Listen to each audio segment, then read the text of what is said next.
no way.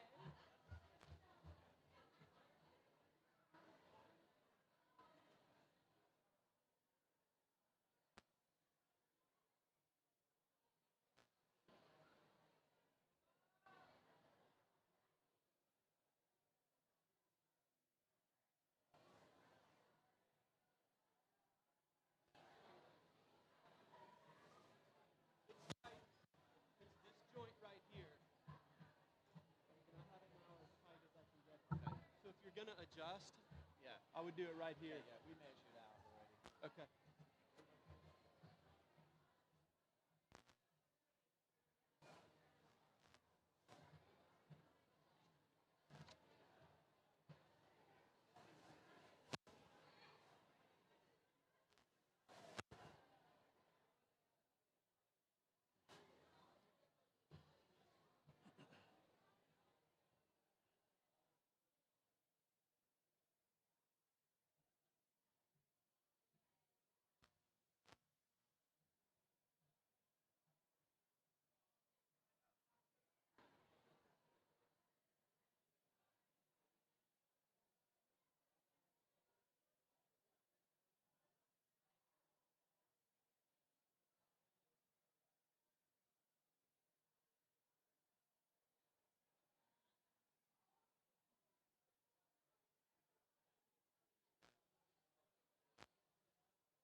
Good morning.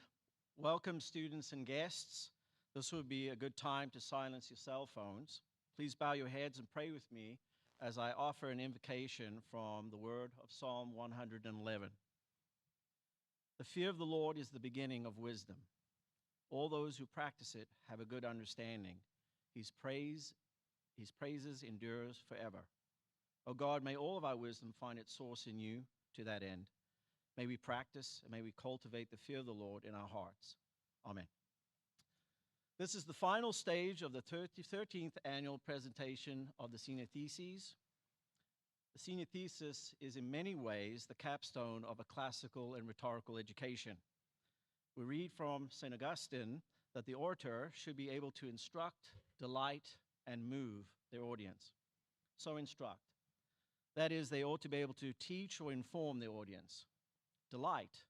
That is, they ought to be able to please the ear to use speech in a winsome way. And move. They ought to be able to motivate the audience to right action.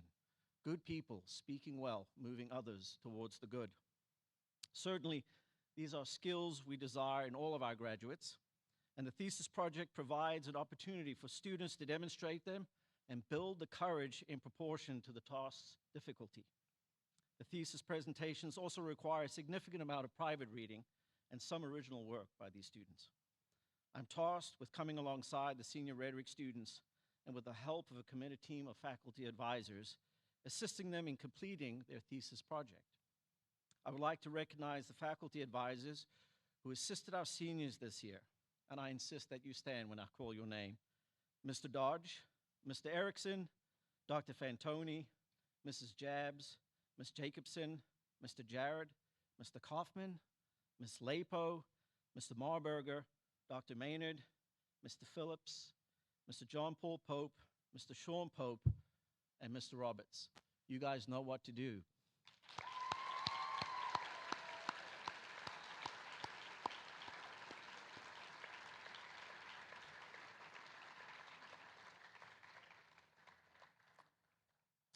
Before I introduce our three finalists, I would like to recognize 6 students who participated in the semifinal round: Jenna Rochelle, Lucy O'Day, Diego Rivers, Olivia Sides, Sally Spear, and River Sutton.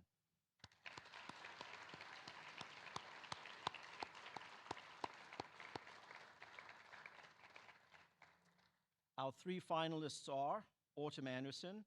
The title of her thesis is The Luminous Witness of Lucy Manette, followed by Mary Kaufman, whose thesis is titled Telos Returns, The Restoration of Science and Man's Purpose.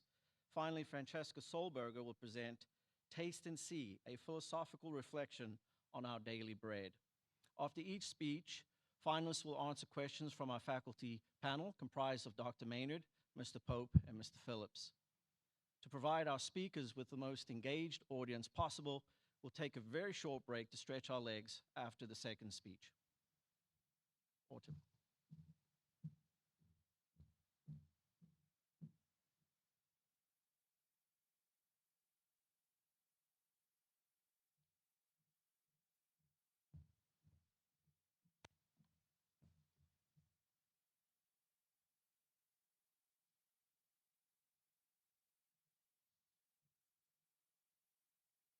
What causes transformation? Have you ever experienced something so powerful it reshaped your thinking, your outlook on life, or even your faith? Was that pivotal experience influenced by the reasoning of others? Or were you moved by a beautiful encounter? Very few figures embody a powerful redemptive story as much as those of Jean Valjean and Sidney Carton. In Victor Hugo's novel, Les Miserables, Jean Valjean encounters the unexpected mercy of Bishop Morel, an act which gives him a renewed sense of purpose after years filled with prison and thievery. This moment becomes a turning point in Jean Valjean's life. Similarly, in A Tale of Two Cities by Charles Dickens, Sidney Carton, a man plagued with addictions and despair, is rescued from his wasted life by the gentle compassion of Lucy Manette.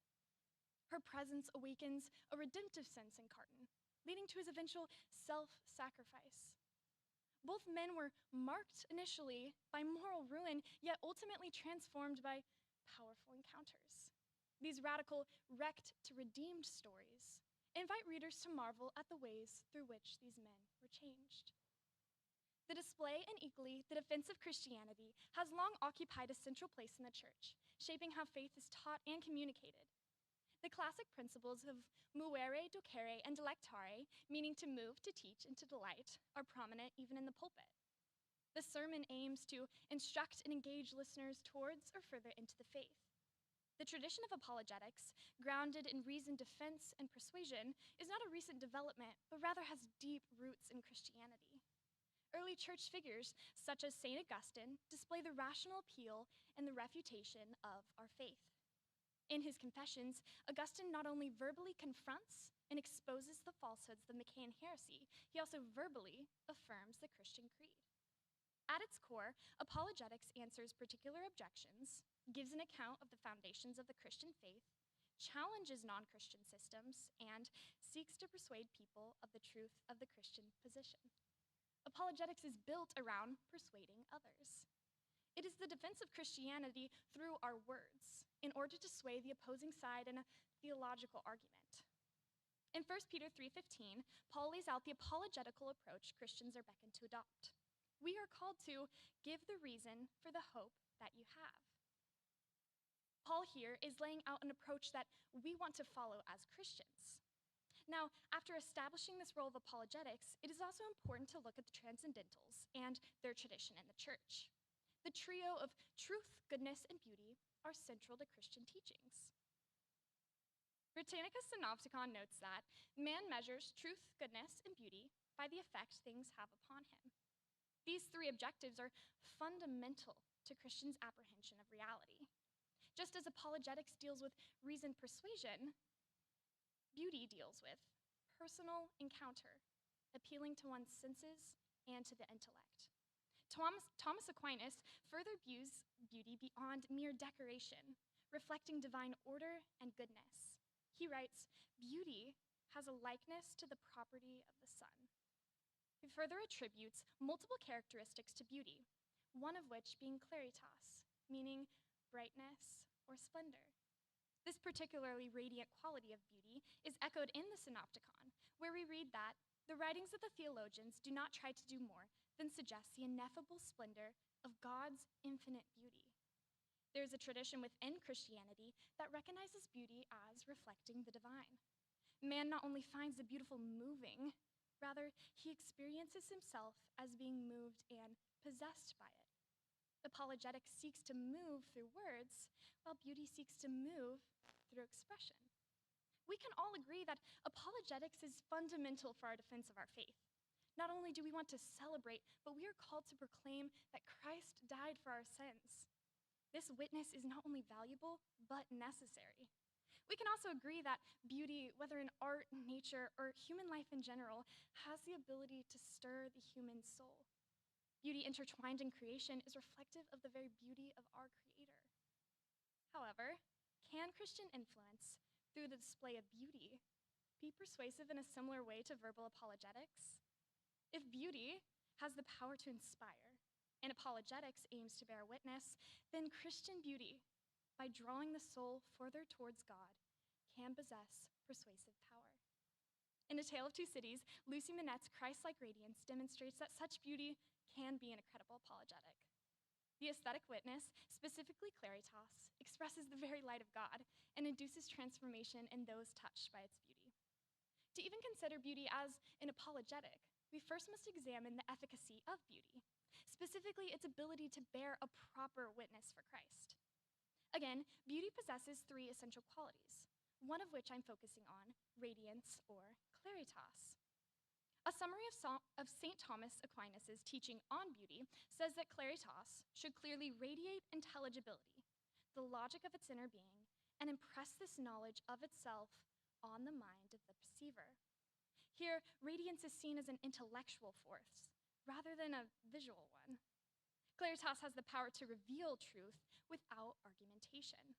This is genuinely seen in the way you can perceive someone's genuineness in their rationale, or not in their rationale, but often in their countenance. This radiance that you are perceiving in someone can also be reasonable. Thus, Thomas Aquinas linked the intellectual and the spiritual dimensions of Christian beauty.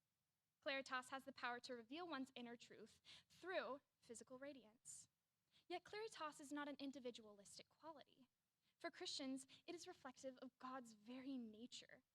Beauty is glory. The glory of God shines from and is reflected in the beauty, order, and harmony of his creation. Creation declares the divine radiance of God, revealing that beauty has participation in God's nature. This gives claritas a spiritual significance. Since Christian radiance is reflecting the glory of God, beauty is naturally pointing beyond those who radiate it to our Creator, in the same way that the moon reflects the sun. Beauty, although displayed through physical radiance, is not limited to this visual appeal, but rather has the power to speak directly to the soul. Plotinus affirms this when he writes, "There are earlier and loftier beauties than these. In the sense-bound life, we are no longer granted to know them, but the soul, taking no help from the organs, sees and proclaims them." Here, beauty is depicted as spiritually recognizable. The soul does not need one's physical body to radiate claritas. Since all of mankind is equipped with souls, we therefore have the power to impact other souls. Beauty is no longer limited to attraction, but rather does have the power to reach the soul, giving it influence. Beauty is spiritual. Radiance is its perception and manifestation in physical beings. Moses' encounter with God on Mount Sinai shows the effect divine presence has on claritas. Moses' face explicitly was radiant, a biblical sign of encountering the presence of God. Beauty, or claritas, becomes evidence of Christians' communion with God and provides this witness of others of our connection with God. The very same claritas of Moses can be displayed in Christians today and evident to others like it was to the Israelites. Humanity has the power to reflect the divine light of God. In John Milton's Paradise Lost, Satan, while spying on Adam and Eve in the Garden of Eden, says to himself, "So lively shines in them divine resemblance." Adam and Eve here are reflecting the glory of God. Satan, very aware of this glory of God, cannot help but admit he sees the claritas in mankind. Beauty not only reflects the image of God, but has the power to transform. Milton is showing the natural radiance one has when walking with God, whether physically as Adam and Eve did or spiritually as we do. Jonathan Martin Curriculo writes, "Movement out of the self is initiated by beauty. It will not endanger, but rather ennoble the self. And because the self is permeable, is open towards the other, the affirmation of beauty is made on behalf of others, even those who cannot see." Here, claritas is an expression of faith capable of transformation. Radiance is not private, but rather a manifestation perceived by all of those around you. Now beauty is functioning as a public witness. Not only is Christian radiance relational, it also appeals to all of humanity, giving a universal hunger for beauty. Lyshon Venter, convincing readers of a need for an increase in beauty, writes, "In this world of yearning, we have a real opportunity to restore faith through the exegesis of the symbolic. We have already previously established that humanity was created to reflect the glory of God. Therefore, we know that we all have the ability to grasp the value of beauty. Since beauty is naturally yearned for, it now becomes a channel for truth that Christians can display, breaking all language barriers that might stand in the way of verbal apologetics. Beauty's universal appeal reveals its efficacy as a witness. Finally, beauty is intentional, designed by God himself to reveal himself. It has the power to transform those who perceive it. Walter Davis writes, "Since God desires to reveal himself to man, and since it is clear that God's nature is beautiful, it is reasonable to state that God has enabled men to apprehend beauty." All the dimensions of claritas, its reflection of God's glory, its ability to reach the soul, its relational and universal appeal, all demonstrate the transformative powers of Christian radiance. Davis here is now highlighting that God has endowed man the ability to be attracted to spiritual radiance, which ultimately points to his glory. By being an instrument for God, beauty itself is a powerful witness and a sufficient apologetic. Now that we have established the efficacy of beauty, it is interesting and important to demonstrate how it is lived out in one's life. In A Tale of Two Cities, Lucy Manette embodies Aquinas' very definition of claritas. Her radiance touches and transforms lives. Her beauty reflects the divine love and gentleness of Christ, who is described in Hebrews 1:3 as the radiance of God's glory. Christ's beauty, stemming from the luminous glory of the Lord, is the very beauty that Lucy reflects.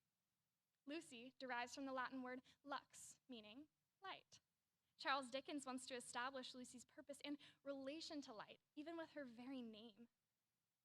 1 John 1:5 proclaims, "God is light, and in him is no darkness at all." Christ further calls Christians to be the light of the world, letting your light shine before others. By connecting the divine light of God and the light Christians are called to embody, the very fact that Lucy's essence is built around light should speak to us. If Lucy has the power to impact, which we will later see, surely it has to do with her connection to light and beauty. Lucy's radiance communicates her union with God without any words, which is Aquinas' very concept of claritas in action. Dickens, likely intentionally, never has Lucy verbally profess her faith in any dialogue or indication that we see throughout the novel. Yet, her impact is still evident. When Charles Darnay speaks of Lucy's love for her father, he observes her and you with this hallowed light about you. Lucy's radiance is recognized by others. Her outward light reveals her inward logic. Lucy's light is her apologetic, emphasizing that claritas can move the soul towards good. The light of Lucy Manette brings restoration to those around her. It heals the very darkness consuming her own father. The light of her face had a strong, beneficial influence with him most always. Not only does Dr. Manette recognize Lucy's light, he's affected by it mentally and physically. She sparks a renewed love for his profession of being a physician. Dr. Manette goes on to help more people after Lucy's light, showing the snowball effect Lucy's light has. In the same way that Beatrice's beauty or presence leads Dante to divine understanding, Lucy awakens this same sense in her father. Lucy's beauty is not just limited to attraction, but also has a depth and an impact spiritually. We can look at Sidney Carton before encountering Lucy's light. He is completely void of any sense of radiance. He describes himself as self-flung away, wasted, drunken, poor creature of misuse. This confession not only shows the darkness surrounding his life, but his awareness and admittance of these vices.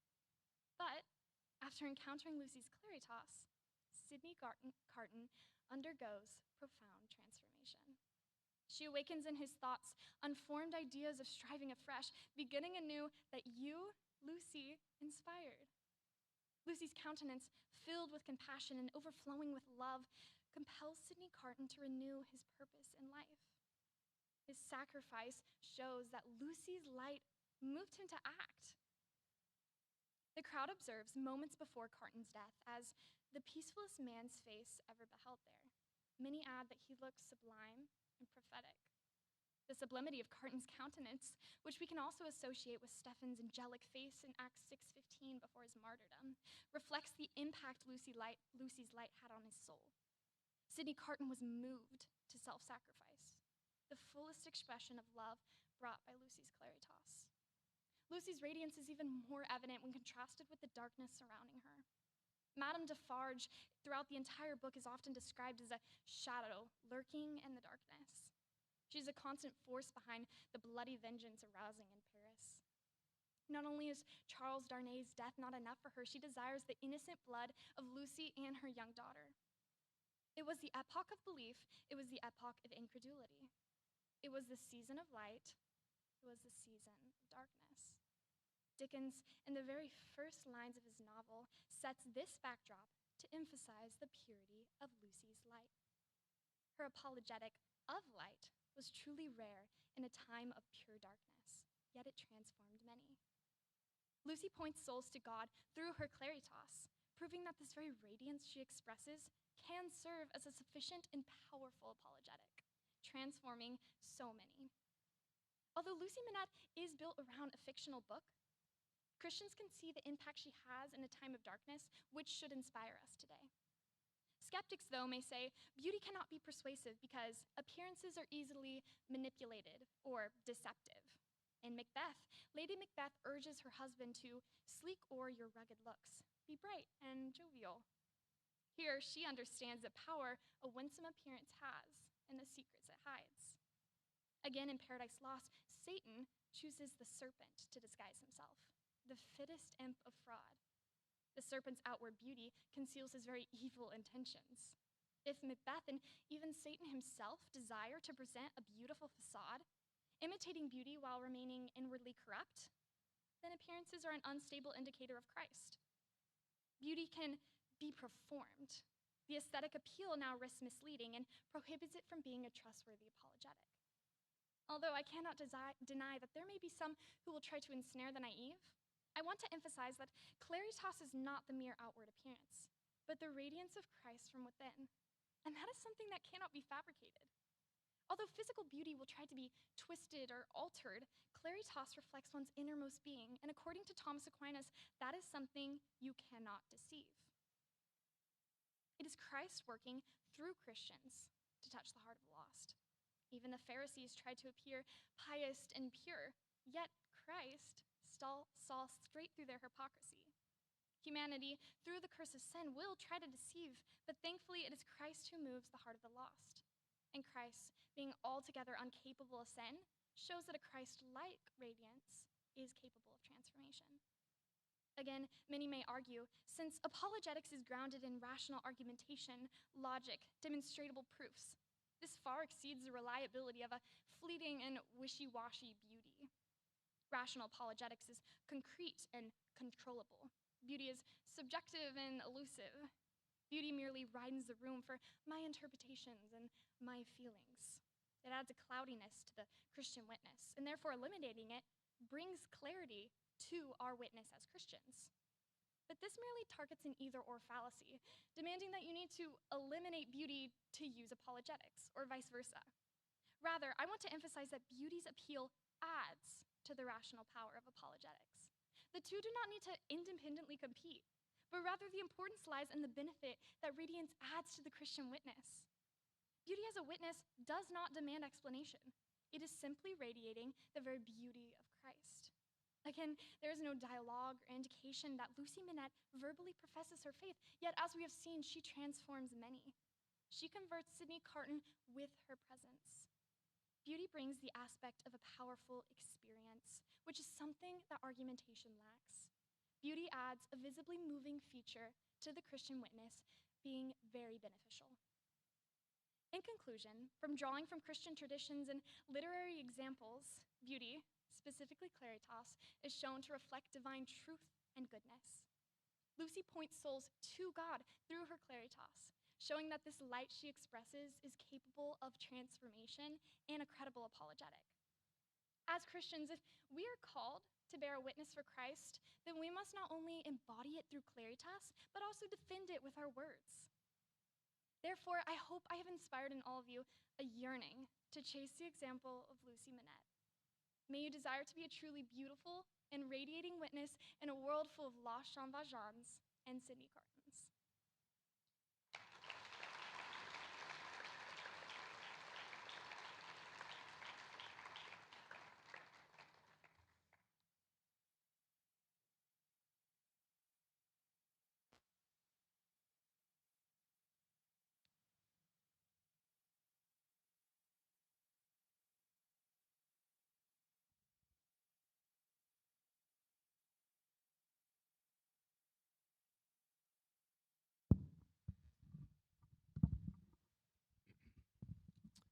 Thank you, Autumn. I want to go back to an idea here that you're talking about. Since all human beings are created in the image of God, is it possible for non-Christians to radiate beauty that reveals the glory of God's creation, even if it doesn't approach the level of claritas that you're talking about? I definitely think so.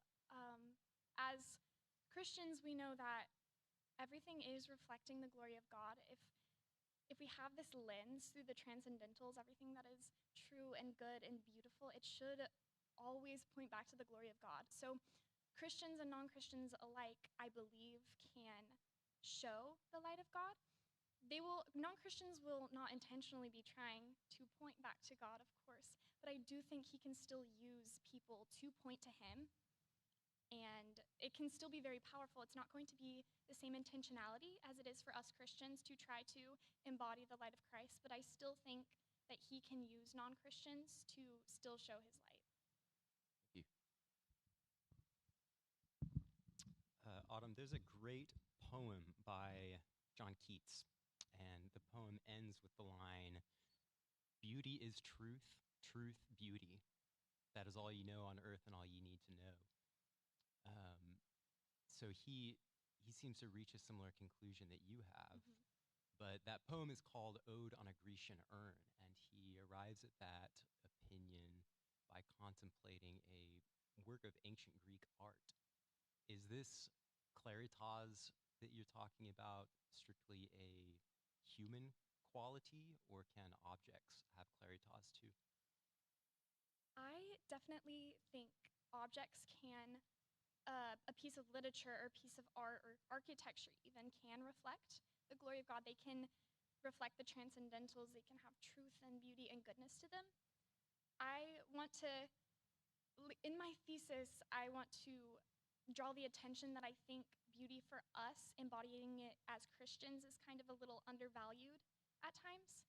And so I definitely think it can be evident in non-human things, but I do want to emphasize that I think we appreciate, as Christians, we see God more in non-human things instead of we should, be reflecting Christ ourselves, and we kind of leave that to nature and architecture or literature when we ourselves can also be a piece of art in a way for God and reflecting God's beauty.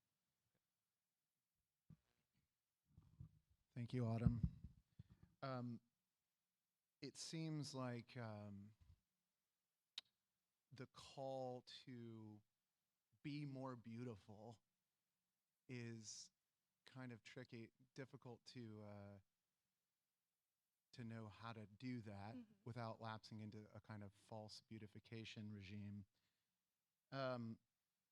it seems also that you're hinting at something that we can do also, that is to be better appreciators of beauty in people, better recognizers of true beauty in people. We need to cultivate aesthetic judgments when it comes to beauty in people. To that end, I want to challenge you in a little game called Underrated, Overrated, to make aesthetic judgments about human beauty of specific people. I'm going to give you a person's name, and you tell me whether their beauty is overrated, underrated, or adequately rated. And to preserve the dignity of all present, I will not use anyone in this room. Rachel, the wife of Jacob. Overrated or underrated?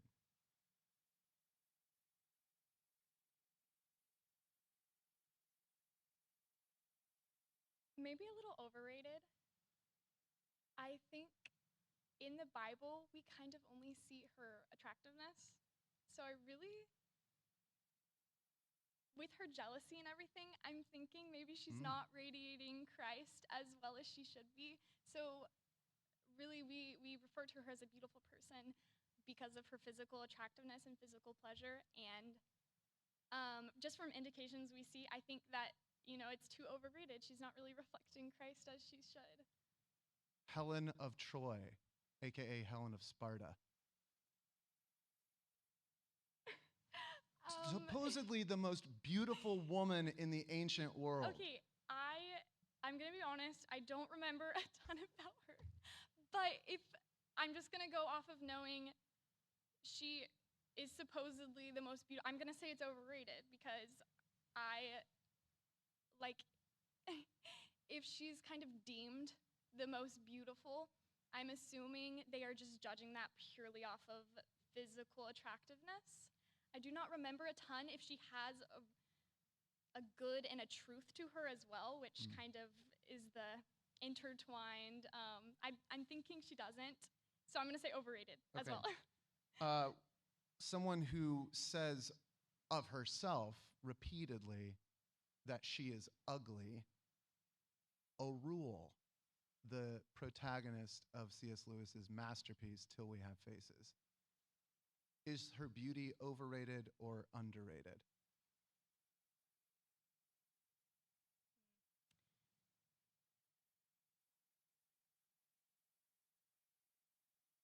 Well, I'm a little torn on how to answer that because I don't want to endorse, downplaying yourself for the sake of radiating Christ. I don't want you to, it seems kind of pick me, I'm ugly, but I'm radiating Christ. I don't want to endorse that because physical or not, we are all beautiful. We are all creations of Christ. I'm going to say maybe a little overrated. Even though she is deeming herself ugly, I think there's just too much physical, weight given to that. And I don't know, I want to encourage people to not be so caught up in the physical attractiveness of things and to really look to what we can be radiating as Christians and not call ourselves physically, if that makes sense. Yes. And finally, Ariana Grande, please. I'm going to say overrated. I mean, I'm sure many people find her physically attractive, but I do not see from what I know of her that she is radiating the beauty of Christ, which that makes it overrated. So, thank you.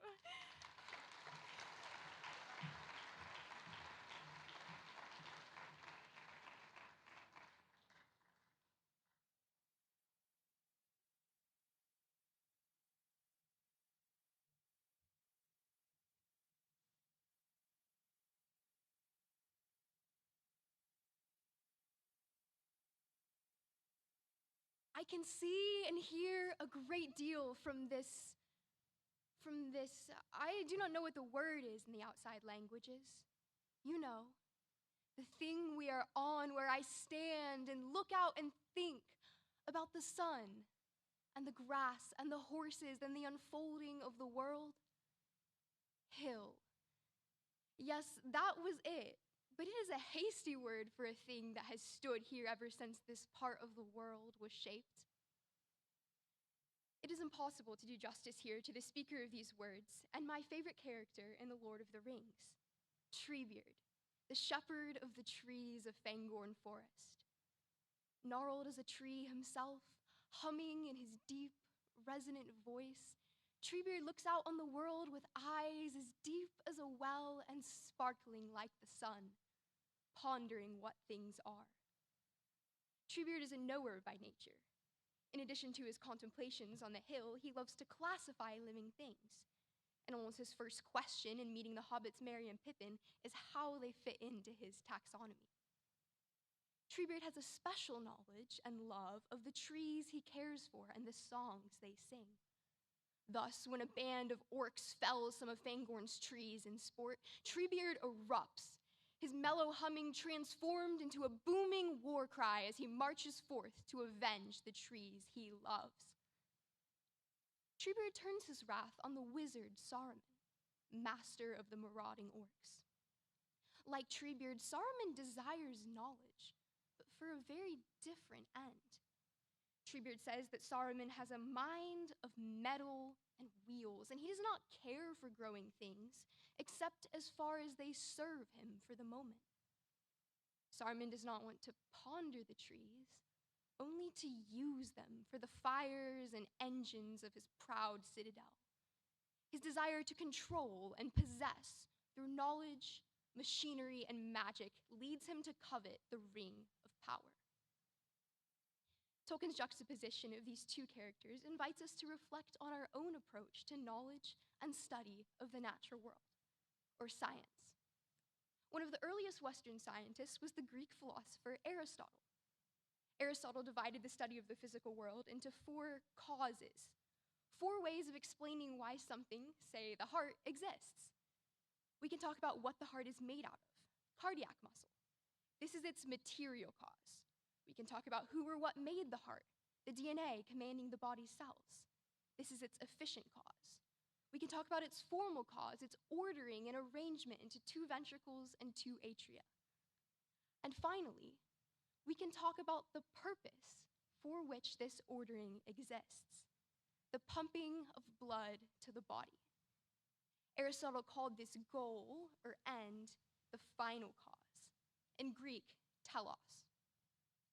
Aristotle scholar Joe Sachs explains telos as the completion towards which anything tends, and for the sake of which it acts. In natural activity, it refers to wholeness. A heart is not only a collection of cells, but a whole, acting for being the blood-pumping, life-giving thing it is. For Aristotle, the nature of a heart is inextricably linked with its final cause. St. Thomas Aquinas expanded on Aristotle's thought and brought it into a Christian framework. The goodness that is in things which are made, he says, comes from their end. A good heart or a good star is good because it fulfills the purpose God has given it. Aquinas argued that ultimately, God himself is the final cause for which each thing was created. When things do what they were made to do, when a heart pumps, when a flower blooms, it reflects God's goodness. This concept of innate purpose also applies to man. For Aristotle, the telos of man is eudaimonia, or activity of soul in accordance with virtue. But St. Thomas recognized that this activity of the soul was only part of the picture. For Aquinas, man's ultimate purpose is the vision whereby he sees God in his essence. As St. John says, when Christ appears, we shall see him as he is. But while stones and trees and hearts naturally and unthinkingly act in accordance with their final cause, man, as a rational and fallen creature, must choose or reject actions which move his soul towards his proper end. C.S. Lewis calls the way of acting in accordance with one's nature, or telos, the Tao. In light of the revelation of Christ, the Tao should involve faith in the risen Messiah as the true way to our end. But at the very least, Lewis says that it means the doctrine of objective value, the belief that certain attitudes are really true and others really false to the kind of thing the universe is and the kind of things we are. This means, in part, obeying objective moral standards like honoring our elders and treating life as valuable.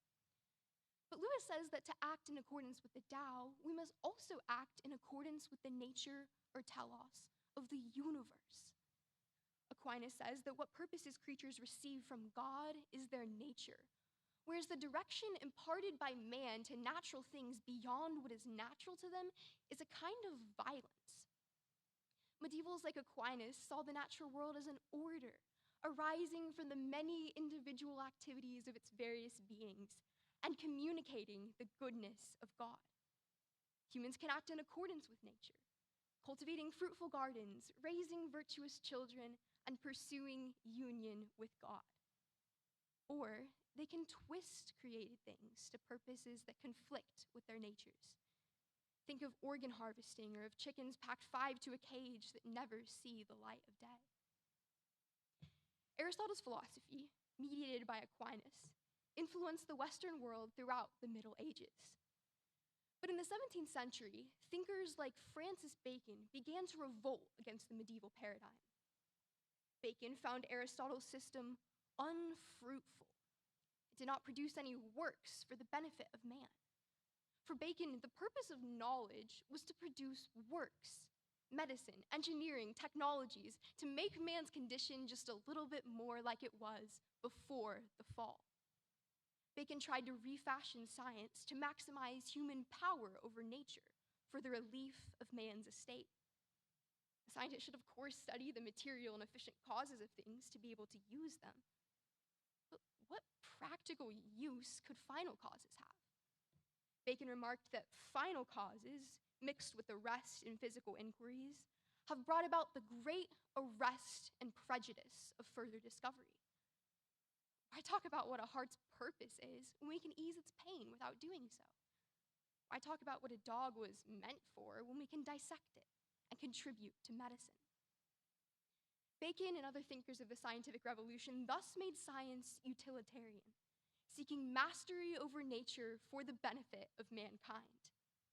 This shift involved a displacement of Aristotelian telos, since speculations about purpose hardly contribute to useful discoveries. The science of today is largely steeped in Bacon's paradigm. Utility reigns supreme. We say we want to go into STEM fields to change the world or to help people, by which we mean giving humanity power. Power to get where we want to go, power to communicate more rapidly, and power over disease. As Bacon hoped, the ancient idea of final cause is largely dismissed from science. As Christians, we can agree that humans ought to direct all their endeavors toward the good, including the natural sciences. Modern science aims to do good by maximizing its utility to humans, rejecting the study of telos that does not yield useful discoveries. But others wonder whether this methodology undergirding the modern scientific endeavor has actually compromised science's ability to be truly conducive to the good.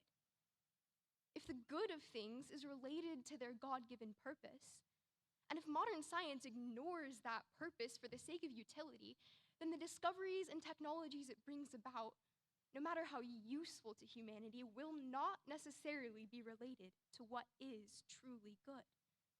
Thus, natural science should be reclaimed as a discipline open to telos. Utilitarian science undermines even its apparent benefit to mankind by rejecting final cause.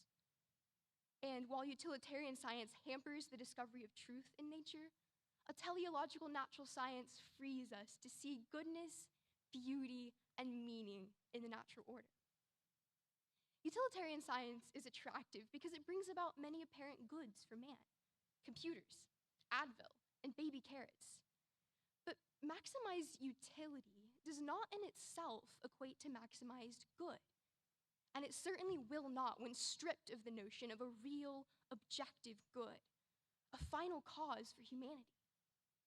For behind Bacon's scientific project is not only a new methodology, but a new mindset, never dogmatized, but animating and permeating the natural sciences. It's almost a metaphysical claim. Telos, the purpose of man and of things, has nothing to do with the benefit of man through science. Bacon thought that by maximizing human power alone without regard to telos, we should benefit humanity. However, useful discoveries of science have not met unmitigated progress toward the relief of man's estate, as Bacon hoped. C.S. Lewis considers the airplane and the radio. Man can now fly and listen to music with the flick of a switch, but he has also become the target, both for bombs and for propaganda. Or think of the cell phone. Cell phones were invented to give humans the power of long-distance communication with loved ones. Yet they have also enabled us to waste hours which we should have devoted to those loved ones or to our work. Paradoxically, the kind of utility technology provides restricts and controls our actions. C.S. Lewis remarks that though we may have put wonderful machines in the next generation's hands, we have preordained how they are to use them. Cars have enabled us to travel farther than we could ever have dreamed, yet they have so spread out our communities that we have no choice but to use them. It's now practically unthinkable to exist without a cell phone. To communicate with bosses, clients, and loved ones, we must interact daily with a device that will open us up to all the temptations of compulsive text checking and YouTube shorts. Thus, for Lewis, the result of scientific innovation is not empowerment as Bacon believed, but a sort of enslavement. C.S. Lewis imagines the natural culmination of this quest for utility unhampered by the Tao or telos. Humanity has conquered nature. All diseases have been eradicated. The scientist, by his power, commands the heavens and the earth. Through analysis of the human mind, he controls human desires and behavior. But what, Lewis asks, is he to do with this power? Of course, he may still have a vague sense of the Tao and a desire to perform his duty to the human race by doing it good. But for him, trained on Baconian ideas, this concept of an objective good, a final cause for humanity, is a purely irrelevant question, best left to the speculations of philosophers. And he is not a philosopher. He now has complete control over the destiny of the human race, but without the Tao to guide his actions, the only motive left for him is his own desire. But paradoxically, this means that man has become totally subject to something, his natural impulses. Lewis concludes that at the moment of man's victory over nature, we find the whole human race subjected to some individual men who are subjected to their irrational impulses. Man's conquest of nature turns out to be nature's conquest of man. But though a search for pure utility undermines itself in this way, we must realize that final causes are not a mere guideline for us to know what to do once we've maximized utility. For following the Tao may often seem to compromise utility. Certain methods for making useful discoveries may have to be rejected. Vivisection, gene editing, and certain testing methods must come under scrutiny when we begin to consider the nature and purpose of the subjects we are interacting with. Accepting a teleological framework for reality requires a reorientation of the scientific discipline. Furthermore, knowledge of final causes requires a temporary suspension of utilitarian concerns. For Joseph Pieper, inquiries about the natures of things require stepping out of the world of the useful and contemplating, participating in a purely receptive approach to reality. In terms of practical ends, contemplations of the natures of things are an utter waste of time. Yet without this apparent waste, it is our own pursuit of utility that will ultimately be wasted. The contemplation of telos is not merely a limitation on the study of nature. Rather, a teleological science frees us to see goodness, meaning, and beauty in the natural order. To advance a system of knowledge that would increase human power, Bacon limited the type of knowledge it was acceptable to engage in as a scientist. He calls Aristotle's concept of formal cause, ordering for the sake of the final cause, a mere fiction of the human mind. He thus precludes the study of the graceful arrangement of nature, likely because it leads to those questions of telos he wants removed from science. But what if there is more to nature than this purely utilitarian reduction? Biologist Michael Denton suggests that nature has extravagant beauty and deep order, her forms marked by an overabundance that cannot be reduced to mere utility. Look at the maple leaf, Denton says. Its order, symmetry, and beauty are evident, but have nothing to do with either its usefulness to us or to its Darwinian survival. What if, Denton asks, the utilitarian way of looking at life has blinded us to the true nature of biology? Utilitarian science has ignored the grace of a running dog and its reductive focus on the mechanisms of the canine heart. In Denton's terms, this means we have become blind to part of the study of life. But if utility were not the primary focus of scientific pursuits, scientists would become free to seek better knowledge of this beautiful natural order. If telos were not pre-excluded from the scientific discipline, we would have no reason to fear or turn away from these contemplations. Opening scientific study to telos does not mean a rejection or ignoring of those mechanisms of life, however. Rather, it invests them with new meaning. Pollination is no longer just a random process which helps us understand and control crop production. Now, this process points us to the perfection of the lilies which outdo Solomon in their splendor. This may all be very well, but Bacon reminds us that final causes are not, or utilitarian science is not just a selfish search to exploit. Rather, it is a means to help people. It's easy to rail against the pitfalls of the cell phone, but vitamin supplements or arthritis treatments seem to be objective goods. Many of the most influential scientific innovations might never have happened had their inventors been more interested in contemplation of the universe's telos than utility. For Bacon, we have almost a moral imperative to use our knowledge to benefit others.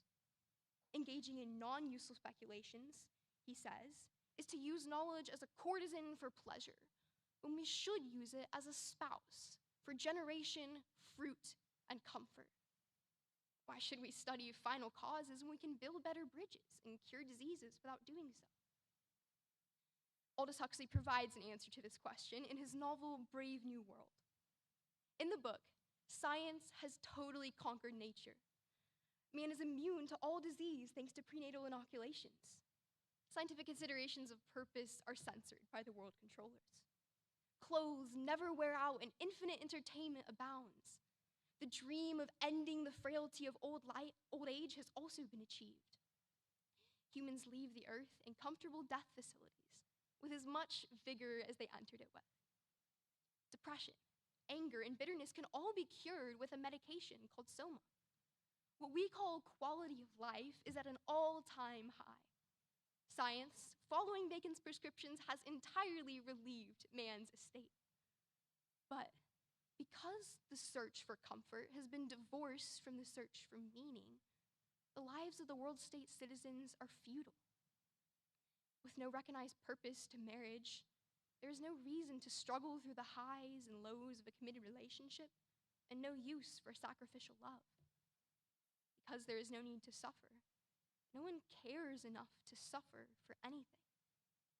The characters live to eat, drink, be merry, and die.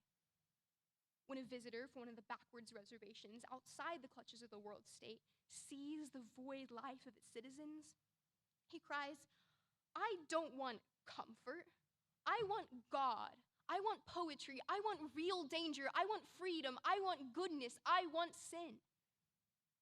Huxley suggests that there's a deeply human need for something more than just quality of life. It is linked to goodness and sin, the idea that some behaviors are in accordance with nature and others are not. And most importantly, it is linked to God, the true final cause to whom all things tend. A purely utilitarian approach to helping people cannot be enough, because a solely comfort-based utopia is not worth living in. Comfort and health are good things, but they are not the best things. Early Christian writers spoke of an ordo amoris, or order of loves. Evil, they said, is not always choosing bad things, but loving lesser goods over greater ones. Gold, for example, is good, but loving gold more than justice is wicked. Comfort is good, but the final cause is the highest good. When comfort, the lesser good, is loved more than the greater, it is no longer a good, but an evil. Let us return to Bacon's original simile regarding the correct use of knowledge. Non-useful knowledge was a courtesan for pleasure, and useful knowledge a spouse. By associating these two types of knowledge with respectively sinful and sacred relationships, Bacon makes a powerful ethical appeal to his Christian audience. But Bacon's analogy is backwards. For pursuing comfort without higher purpose is more akin to indulging in the pleasures of a courtesan than to union with a spouse. And the never-ending, loving pursuit of the highest good is like a lifelong journey with one's bride. Our hope for the relief of man's estate will not be fulfilled in seeking mere utility. For even total power over nature and suffering is vain, if not informed by knowledge of what man really is supposed to be. The thing we now call progress can only move us toward the empty pleasures of a brave new world and a rejection of our humanity, unless we push man towards his ultimate good, his telos. So then, we need not reject the study of final causes for being non-useful. Rather, let us embrace it. Let us seek better knowledge of our own telos in light of the revelation of Christ, seeking to move closer to the promised union with him. As we desire to develop apparently useful medicines and technologies, let us be ever mindful of not only their utility, but their effect on our souls and on the things around us, tempering our will to power with an understanding of telos. And as we study the natural world, let us not study it merely to bend it to our will, as Saruman did. Rather, may we, like the old, ever-humming treebeard, delight in the sheer beauty of the sun and the grass and the horses as they act out their natures, echoing back their praise to the Creator.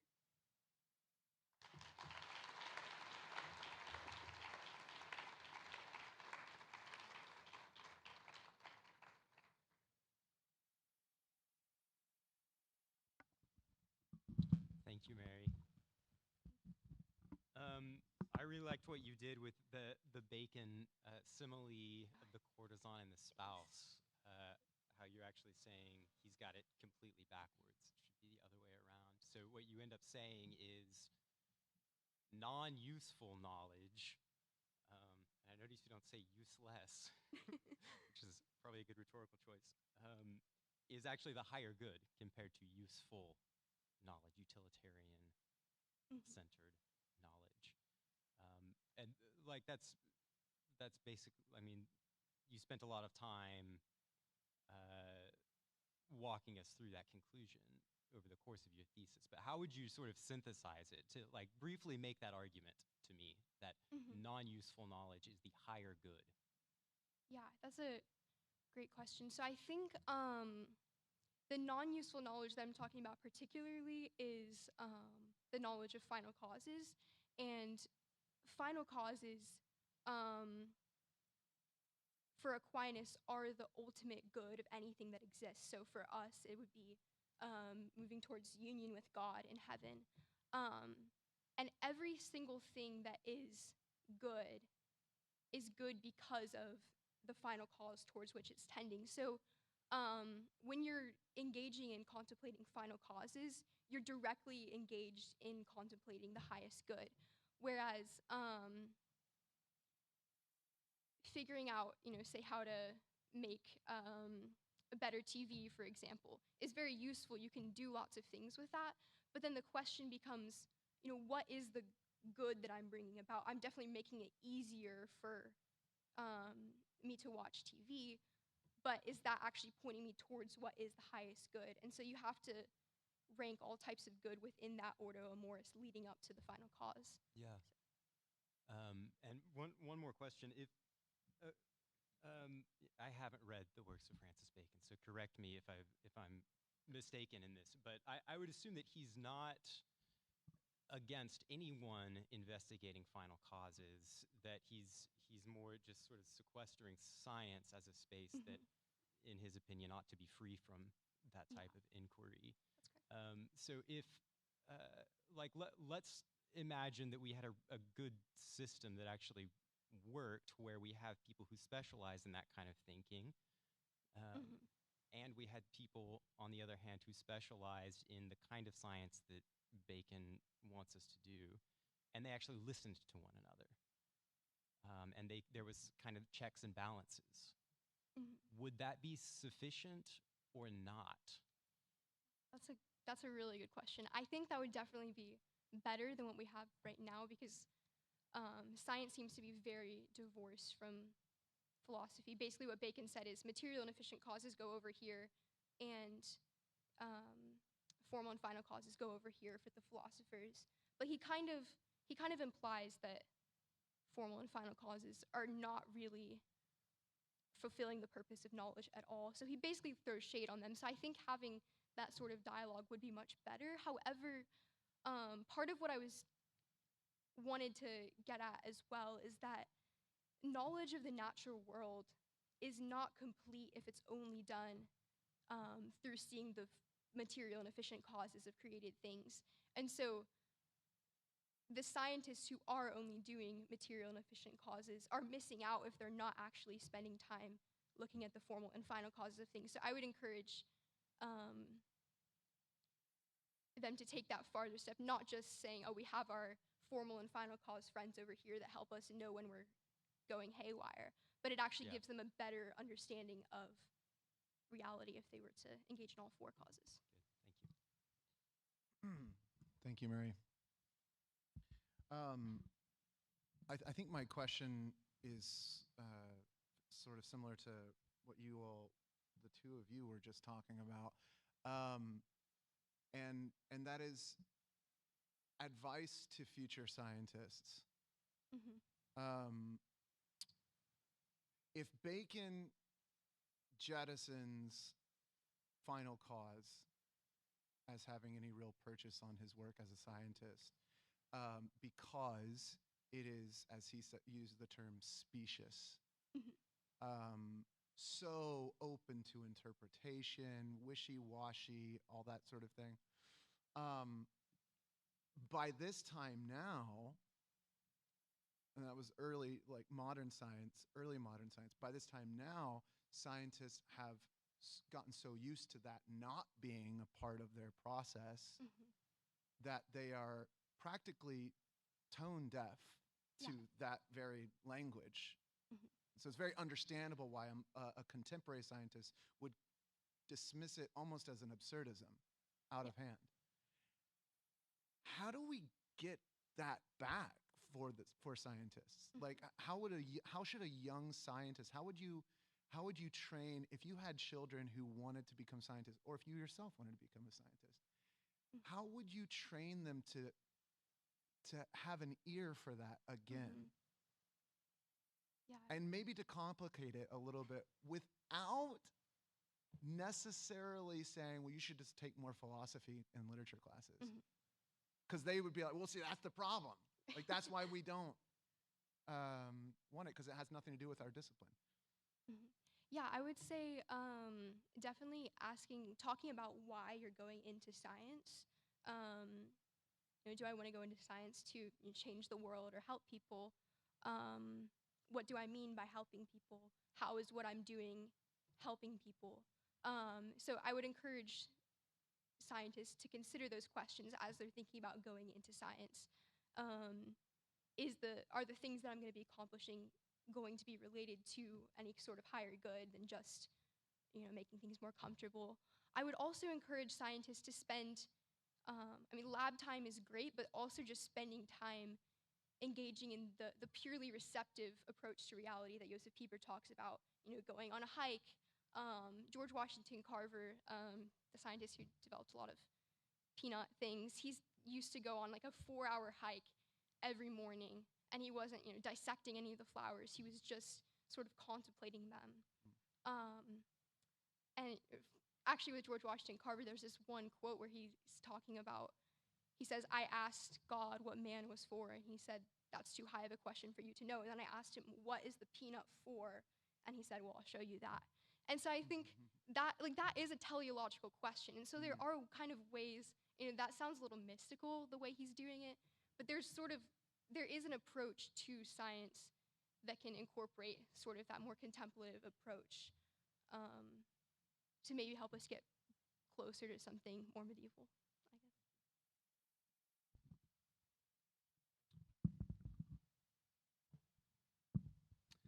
Thanks, Mary. I want to go back. You noted that when things do what they are created to do, they reflect some particular aspect of God's goodness. Mm-hmm. Could you revisit what are humans created to do then, and how do we best reflect the goodness of God? That's a great question. For Aquinas, what humans are created to do is to see God in his essence, to be united with him. And how do we get there is a really great question. I think just in basic terms, we would talk about, faith in Christ, but I think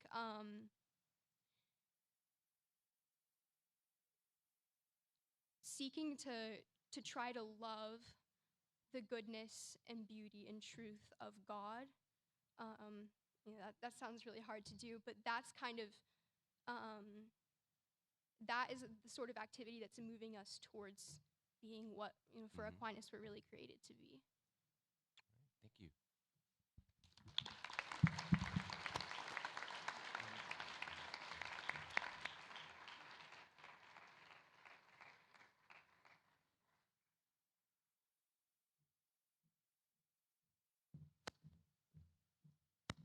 All right, we're going to take a very, very short break just to stretch your legs. Don't visit with each other too much. I'll call you to order within, I don't know, maybe 2, 3, maybe 4 minutes. Thank you.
If you take your seats, please.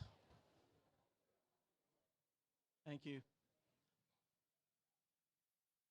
And just a reminder to students to be gracious to our seniors with your posture as well as your eye contact, if you please. Thank you.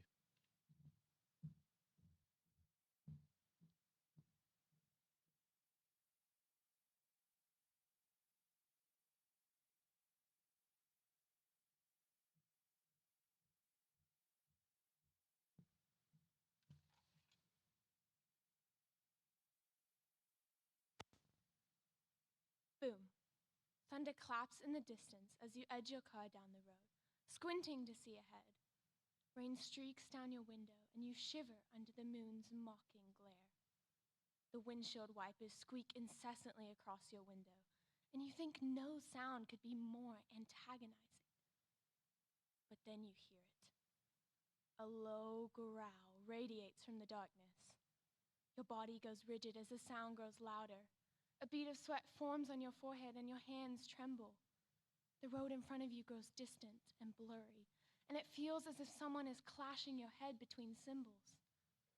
The sound increases to a hoarse rumble, and you clutch your stomach as you realize the worst has happened. You are hungry. Your body aches for food, but 30 minutes separate you from the microwavable chicken Alfredo in your fridge. The situation seems hopeless. You convince yourself you will just have to fight through the pain. Until suddenly, out of the darkness, a light catches your eye. A yellow glow emanates from between the raindrops. You speed up. It's too good to be true. Yet there it is. The alluring golden arches of a McDonald's drive-thru shine on your car like beams from a lighthouse, guiding you safely to a harbor of French fries and a full stomach. But you hesitate. Your mind spins as you try to complete the calculations. If you eat a Big Mac, large fries, and the compulsory McFlurry, you'll ingest approximately 1,500 calories. If you wait until you get home, it will take you 5 minutes to heat your chicken Alfredo, allowing you to sit down to a more nutritious meal of only 290 calories. You fight the urge to turn into the drive-thru and start counting down the minutes until you can hear the microwave ding. You wonder, as you creep closer to home, about the modern food dilemma. I cannot offer you chicken Alfredo, but I do invite you to pull up a chair and unfold your napkin as we investigate the effects of the convenience and health food phenomenon. Most of us cringe a little when we hear the term fast food, because it brings to mind images of greasy French fries, highly caloric milkshakes, and meat patties we have come to know as enticing temptations which eventually lead to poor physical health. However, I am referring to all types of quick, convenient, pre-prepared foods, including freezer meals, drive-thru dinners, instant oatmeal, and canned soup, which require minimal preparation post-processing. The development of this fast food is relatively recent. At the beginning of the 20th century, Horn and Hardart opened the now historic Automat, a vending machine for cooked meals. Combined with the rise of automobiles, this design caused people to seek quicker, cheaper food service. After the construction of the interstate highway system in 1956 and the successful launch of McDonald's, fast food restaurants spread across the country. Many tried to imitate McDonald's streamlined, cheap, disposable functionality. For the first time, working-class families could finally afford to feed their kids restaurant food. In contrast, freezer meals emerged from surplus in the already booming food business. Savvy businessmen turned leftover seasonal products into meals for the U.S. Navy, commercial airlines, and families affected by the influx of women into the workforce. Food has become convenient not for its own sake, but for the sake of progress in other areas of life. Some consider the fast food industry proof of the nation's great economic vitality, a beloved American institution that appeals overseas to millions who admire our way of life. Others attack the fast food industry for celebrating a narrow measure of efficiency over every other human value. While there are important health and ethical issues to consider when thinking about fast food, the question remains, how is this push for efficiency and convenience affecting our view of life? It is a commonly held belief within the various Christian traditions that the physical life affects the soul. When a person commits a physical sin, such as fornication or murder, his soul is further stained by sin. It is also widely accepted that it is easy for Christians to be influenced by the world. Let us examine these two axioms regarding the topic at hand. The common usage of the slogan, "Food is fuel," indicates the modern perspective that food is useful and necessary. We can buy pre-made, pre-packaged, pre-cooked, pre-flavored food, which allows us to live healthy and efficient lives. This modern view has all but eclipsed a bygone outlook on food. Eating used to be, and still is in some cultures, a ritual event. It did not merely provide necessary nutrients, but was a communal, transformative act. Is this change just a natural byproduct of time? Does it show our progress, or should it concern us? If God created food in all its varieties as good, and what we do to our bodies affects our souls, then food is intended to nourish both our bodies and our souls. If modern eating habits have evolved alongside modern values, and those values do not correspond to enduring Christian principles, Christians must not conform to the current pattern. We, who are so easily influenced by ever-changing societal ideals, ought to rethink our relationship to that most basic, God-given gift, food, our daily bread. Different approaches to eating reveal cultural identity, priorities, and beliefs.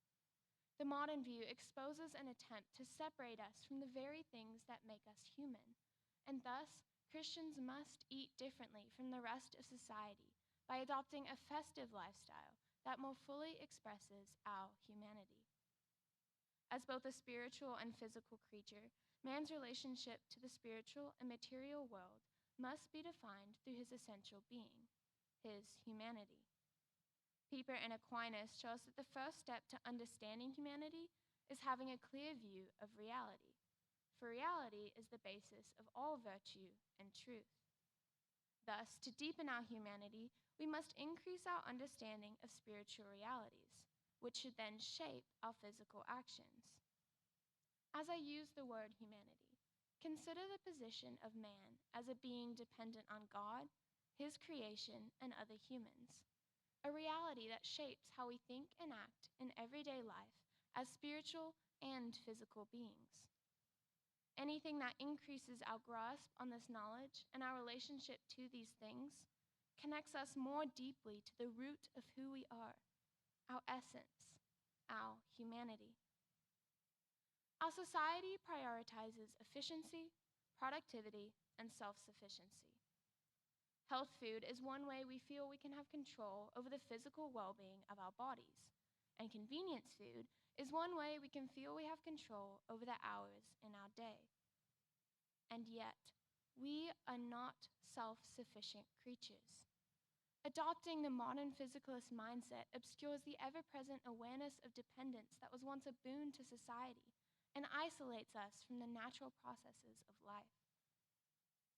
We fail to recognize our dependence on the world around us and on others when we reduce food to its mechanical components and manufacture it. As Wendell Berry writes, the passive American consumer sitting down to a meal of pre-prepared or fast food confronts a platter covered with inert, anonymous substances that have been processed, dyed, breaded, sauced, gravied, ground, pulped, strained, blended, prettified, and sanitized beyond resemblance to any part of any creature that ever lived. And the result is a kind of solitude, unprecedented in human experience, in which the eater may think of eating as first a purely commercial transaction between him and a supplier, and then as a purely appetitive transaction between him and his food. We restrict what we can and cannot eat because we think only in terms of how it will benefit us, how it will make us feel, look, or seem. Tim Chester compares this way of eating to the Pharisees of Jesus' time. They were so concerned about extra purification from the world that they became religious, exclusive, unwelcoming, grumbling, and self-righteous. Does this not describe much of the legalistic diet culture today? Diets can easily become religious and idolatrous practices to the point that others recognize our food ideology even before our Christianity. Chester contrasts Jesus' revolutionary way of eating to that of the Pharisees. It was gracious rather than religious, inclusive rather than exclusive, welcoming rather than unwelcoming. For Jesus, meals were not just a time to satiate his own hunger, but to minister to the deeper hunger of others while being reminded of the goodness of God.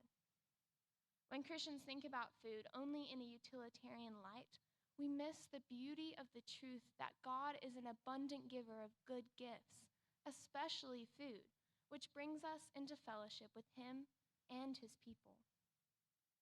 Imagine you are turning 16 and ask for a new car. Your parents, being the generous givers they are, excitedly plan the gift.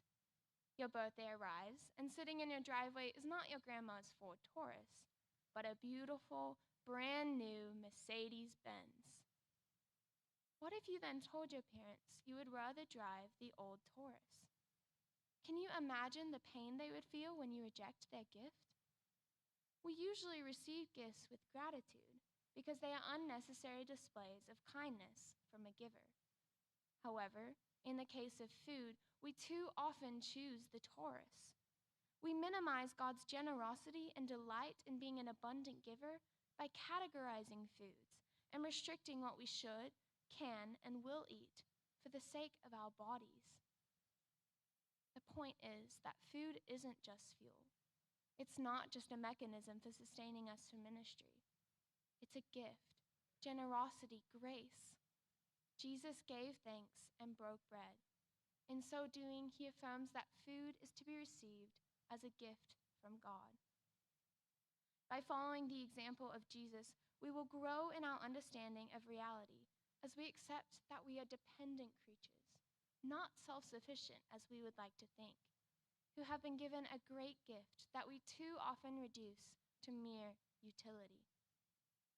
In his book, The Supper of the Lamb, Robert Farrar Capon reminds us that we were created to delight, as God does, in the resident goodness of creation. Food is the daily sacrament of unnecessary goodness, ordained for continual remembrance that the world will always be more delicious than it is useful.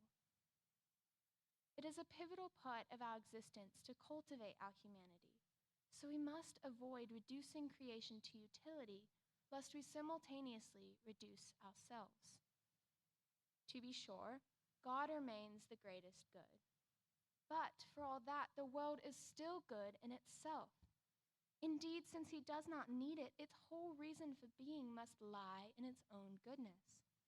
He has no use for it, only delight.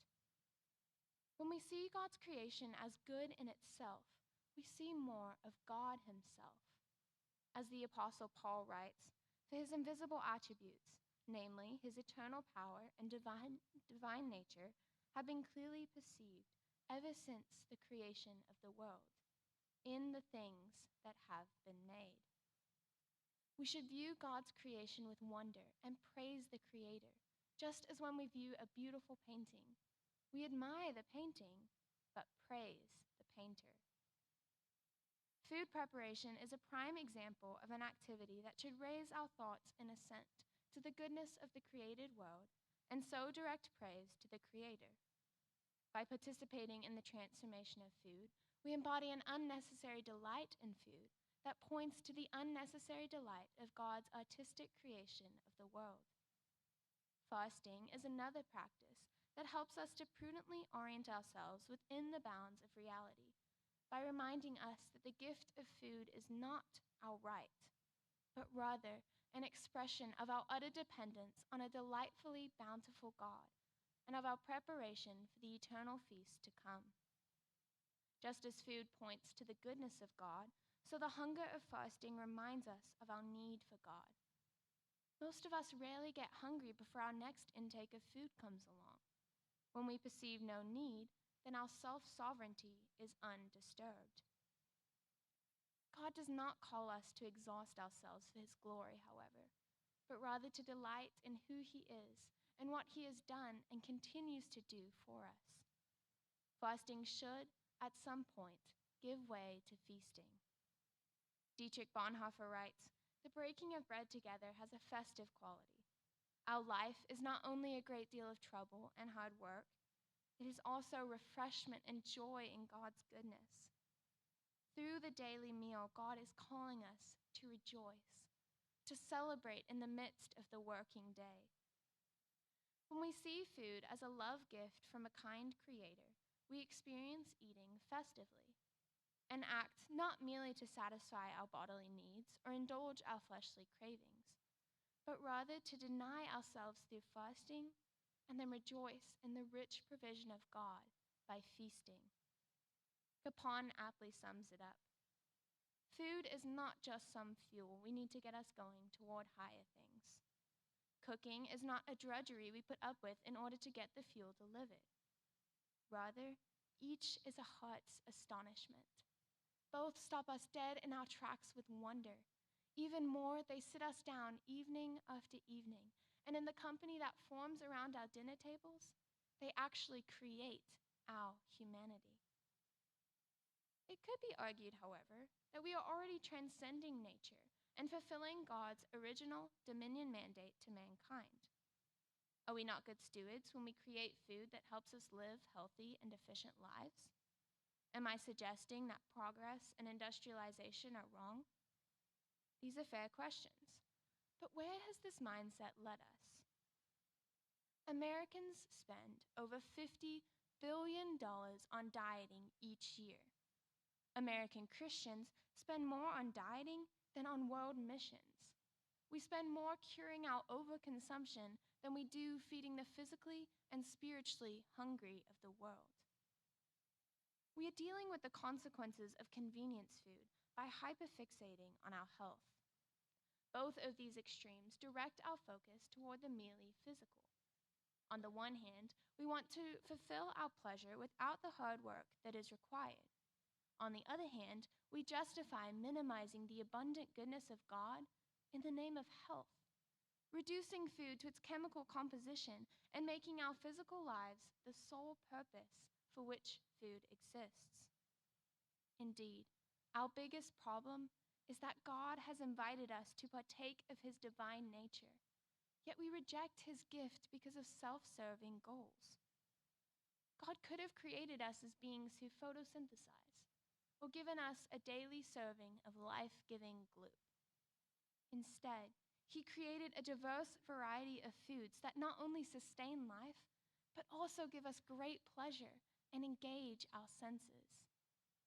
The glorious calling of our Creator to join in his delight in the unnecessary, and so grow in our delight of him, eclipses the good of progress and efficiency. Our view of food is distorted. We conform to a worldly standard that convinces us that food is only as good as its effects on our bodies, and therefore should be as painless, hassle-free, and undemanding as possible. But God has invited us into a beautiful fellowship with him through his good creation. While we should not allow these pleasures to be the driving factor of our lives, lest we turn into gluttons and drunkards, if we rightly view them as gifts of love given to us by a good God, and do not allow ourselves to fall into restricting what he has bestowed upon us, we will see his beautiful grace, his provision, his love poured out through the daily ritual of eating. But now, the choice is yours. How will you present your identity through food? As one who sees only the physical substance that affects your current health and aspirations? Or as one who gazes with gratitude at the good gift God supplies to raise our thoughts in assent to the goodness of his creation and the eternal banquet yet to come?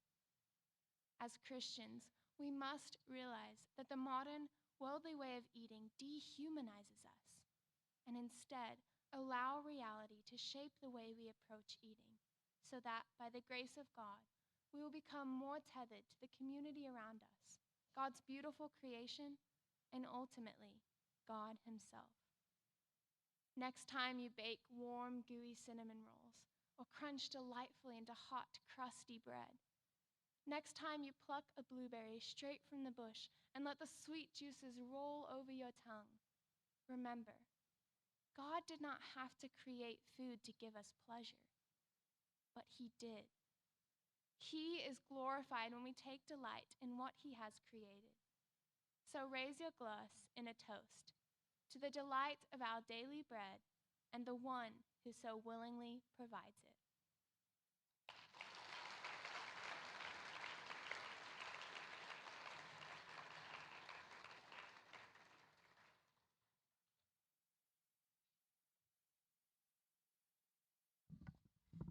Thank you, Francesca. A Latin question. Are you ready? Maybe? How would you translate the phrase carpe diem? Pluck the day. Pluck, you said. Yeah, very good. Like you would pluck an apple, right? Right. Or you could translate it harvest the day. A food metaphor. Not seize. We can agree that that's not quite right, right? Yes. Horace uses a food metaphor at the end of the poem about time and our relationship to it, and a poem that exhorts us to love each moment as it comes to us.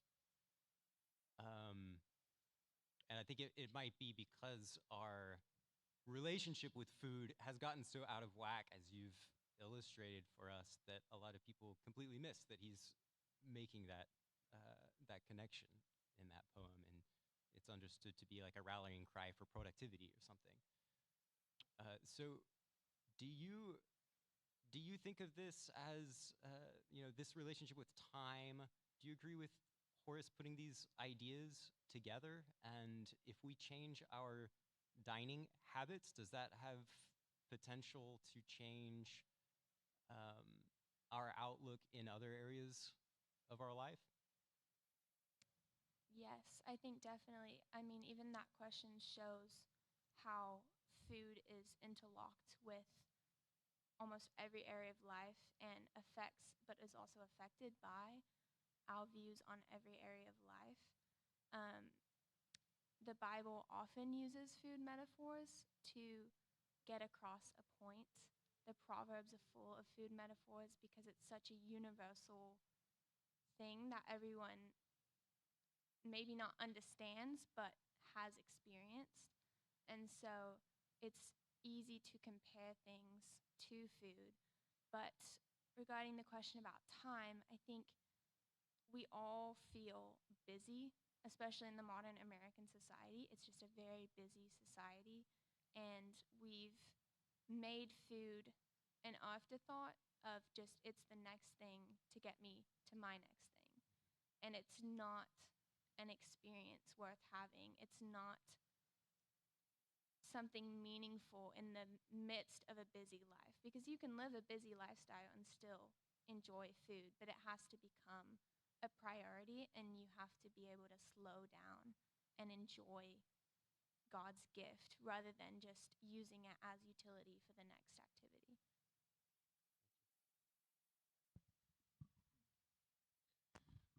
Thank you, Francesca.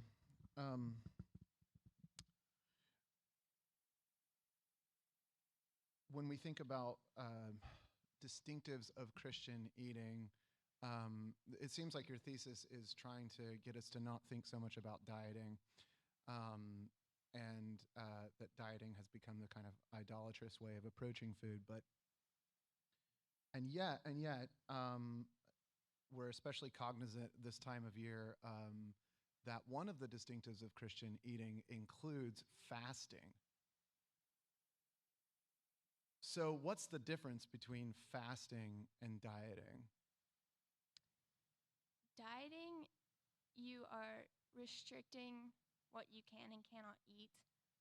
And most of the time, there is a physical reason for that, whether it be health or how you want to be perceived, how you want to look. It could be an environmental thing that you're trying to achieve, but it restricts, but also wants what it cannot have. So, I mean, the grocery stores are full of vegan meat and things like that, where it's something that in the diet is restricted, but people on that diet still want to enjoy the same flavors, the same textures, and so they create something artificial. I think a right view of fasting denies yourself completely from something, and it gives you an understanding of what you're missing so that when you can partake of that thing, it's even more special. So fasting is a preparation for feasting, whereas dieting, you're trying to feast without the ramifications of a feast.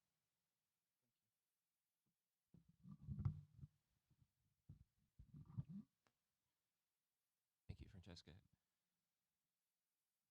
As I was understanding it, would you say this kind of turning convenience and efficiency into idols comes out of the Industrial Revolution period? Yes, I would say it was heavily influenced Okay. by it. And there are definitely benefits that have flowed from that. But I guess just an counter argument, is there a place for convenience and efficiency? Or what balance do you see there? I think definitely seeing them as lesser goods is important because progress is not a bad thing. We have been able to feed countries because we've changed wheat so that it can grow in different climates in different areas of the country. And food has been made a lot more affordable because of convenience food, because of mass production. But we have to realize how far we're willing to take that and how far it's affected our lives, and to see if we're not in a position where that is necessary because it's affordable or because of location, it needs to become something lesser in our lives.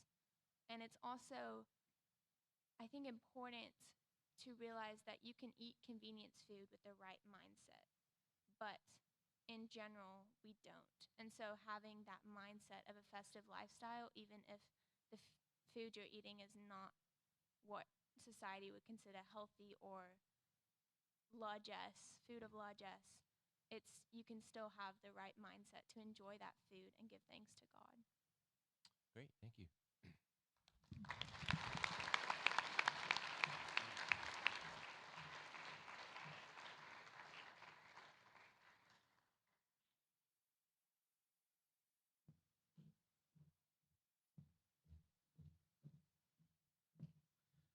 Autumn, Mary, Francesca, thank you so much. Let's give them all a round of applause.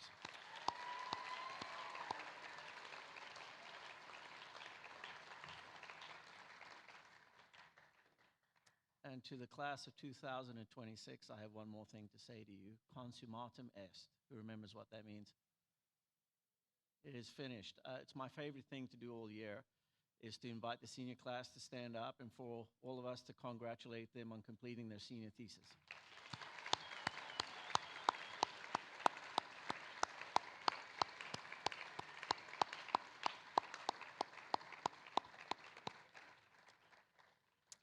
The winner of the Outstanding Thesis Award will be announced during the senior assembly. Guests, thank you so much for supporting our senior class, and students, go to lunch. Thank you.